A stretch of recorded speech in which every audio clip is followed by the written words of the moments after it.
So, how is everyone? I hope you are all well. So, yesterday we did a video that touched on Chris McDonough and the fact that he believed that he had kind of nailed it down to 3-4 people. There was obviously Don, Grandus, Candus, and then he would go on to say that there was a peripheral fourth person.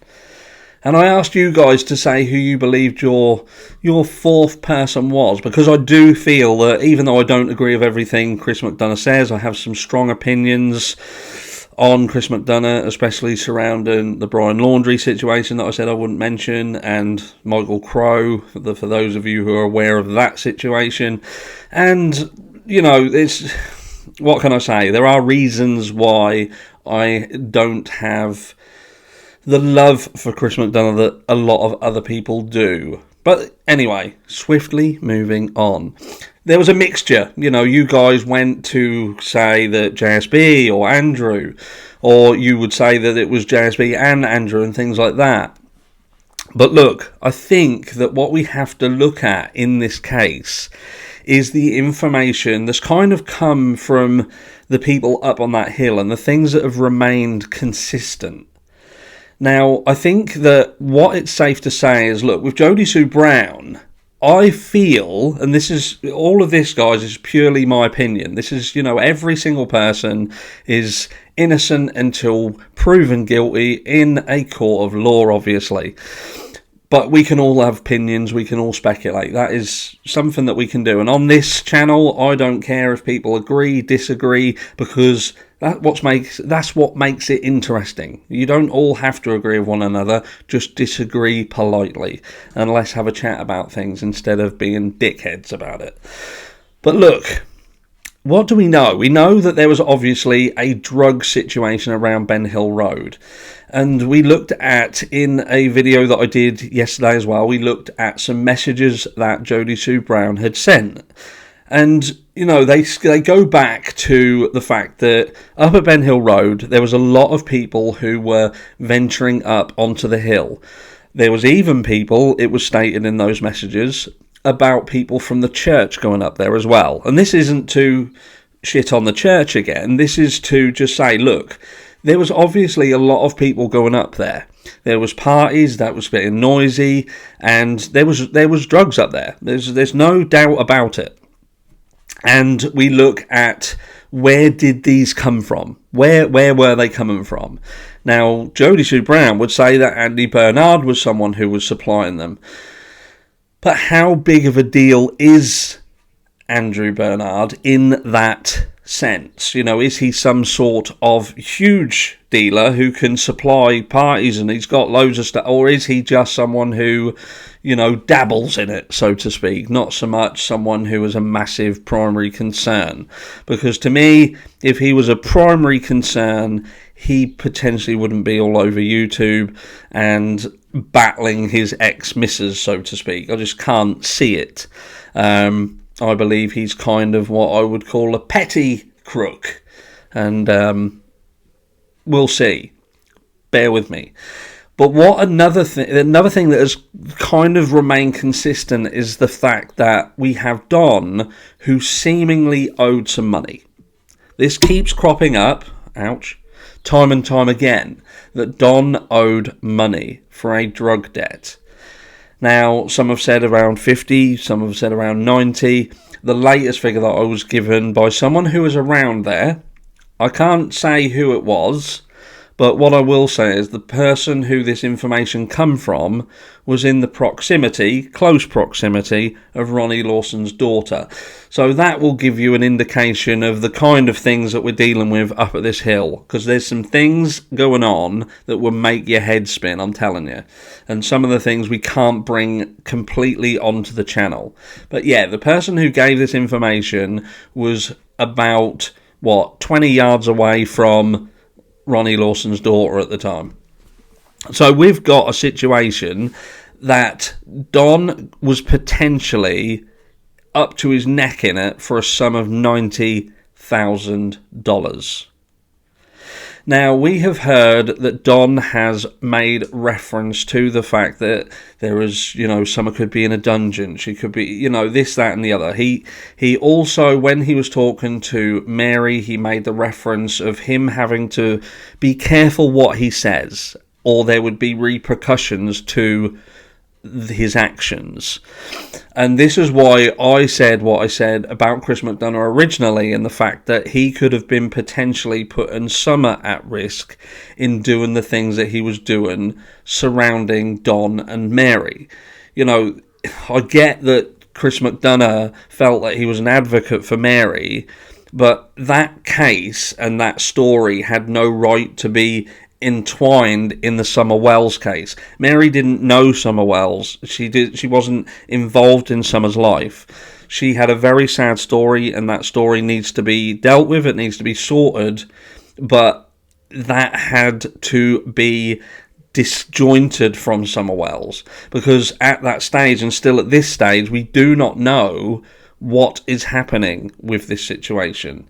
And the things that we know, like with regards to there could have potentially been a drug debt, it could mean that Summer is still alive somewhere. It could, if Don, for instance, had given Summer over to pay for a debt, then Summer could be in a trafficking situation. And again, this is speculation. This is speculation based off what we know. We know that Summer vanished on the 15th of June 2021.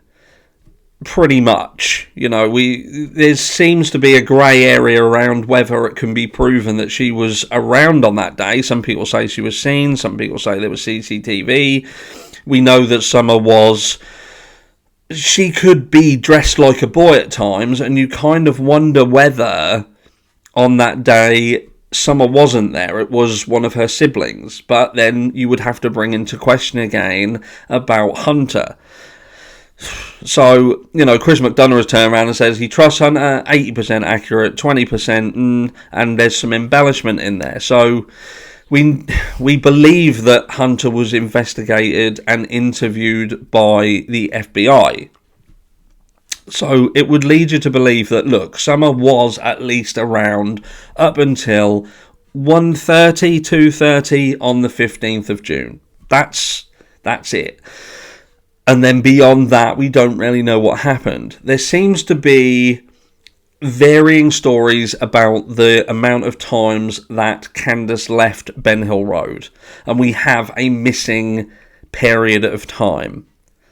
So we know, and Chris McDonough wasn't doing some magic in the fact that he turned around and says his suspects are Candus, Grandus and Don. What he was basically doing was just naming the 3 adults that were around Summer. The 2 that were literally around Summer being up at 110 Ben Hill Road, and Don, who would have potentially been the conduit to whatever happened.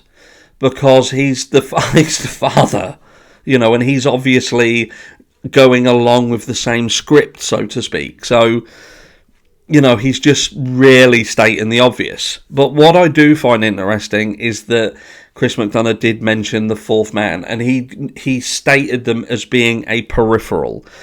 Now, what that means is they are not a primary part of Summer, so that isn't someone like the siblings. There's a lot of people who have turned around and said the siblings have done something, they could have done something, there's a gag order, etc, etc. And look, I'm not on here to speculate anything about the boys, because to be fair, I don't think that the boys did anything.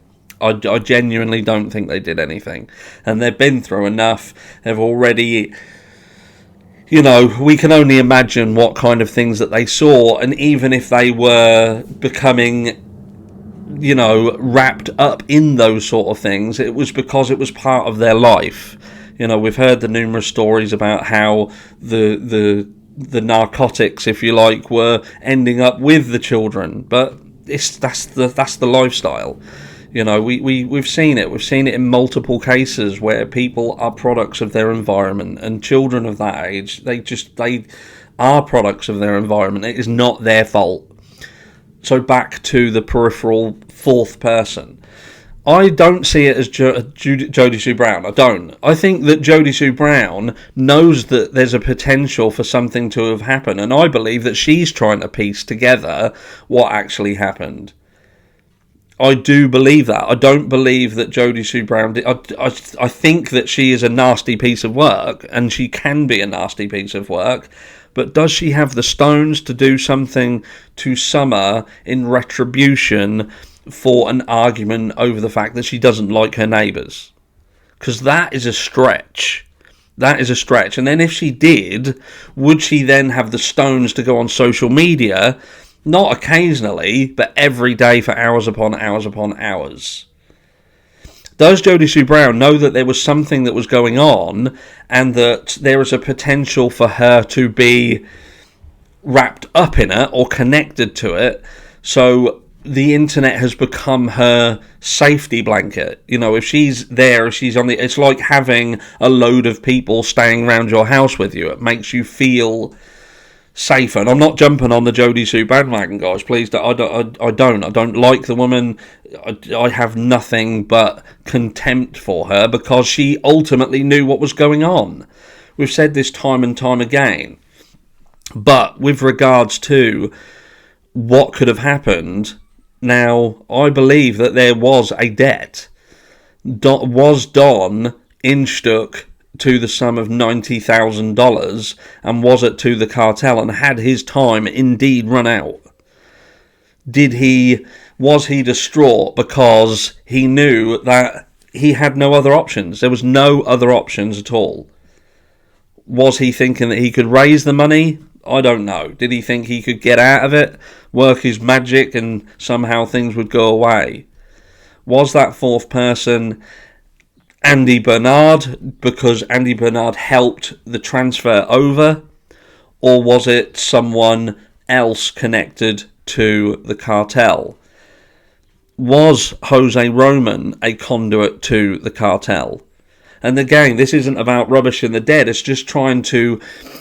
I think about things in this case, and I think about things that don't make sense. And I cannot still make sense of the New York trip that sees a bunch of people coming from New York down to this place, and one of them people who are completely a stranger to this family ending up living there. To the point where after Summer is missing... Now, Candus is still referring to Jose as the little Mexican, as if she doesn't know him. This guy stayed in their house. He was around their child. He apparently was dogging, not sexually, but dogging Don in his own home. He was trying to tell them how to behave around their children, if you believe the stories of the late, great Jose Roman. We cannot find one single thing on the internet that supports the fact that Jose Roman is indeed deceased. Now, I'm not saying that he's not. I'm just saying there is nothing on there that says that he is. Is it because he was using a false name on here? He is known by something completely different, and he was just giving the name that, you know, he wanted people to have. I don't know. And there may be something in the background surrounding that story that is going to come to light in the future. We know that I had some information passed to me about Alaska, and I'm believing that there's a potential that was Jose indeed the fourth man, the peripheral person who came in to Ben Hill Road to tell Don that his time was coming to an end. Remember, Don was away when Jose came onto the scene. And he very, very quickly was obviously told that Jose was there, and it was enough to make him fly home. Quick. We've spoken about it numerous times. Parking ticket, got home. There was an argument that ensued. Jose was eventually ejected from the home. The statements that Jose made, you know, he was obviously focusing on Summer very, very closely. Remember, he had a nickname for her. He knew what towel she had, the design on her towel. It's all very, very bizarre, and he used that and manipulated a load of people on the internet to make them feel that, Jose brought Summer to life through the screen, and he, do you know what I mean? We have to appreciate that Summer vanished without a trace. Her father potentially was in debt to a cartel for a large sum of money. We've got people coming onto the scene in a situation that hasn't fully been explained, doesn't really make any sense whenever they try, and this guy subsequently then leaves. Not long after, Summer vanishes. He then vanishes, disappears off the face of the planet, comes onto the platform, says a few bits and pieces, plays the card like he's, the way that he is, and lo and behold, months later, he is then deceased. There was a lot of questions around this. There could be sadness, it could be the fact that other things have played part in it, but I'm just going by what we know and speculating on the information that is out there for us all to consume and take that how we see. Was Don in debt?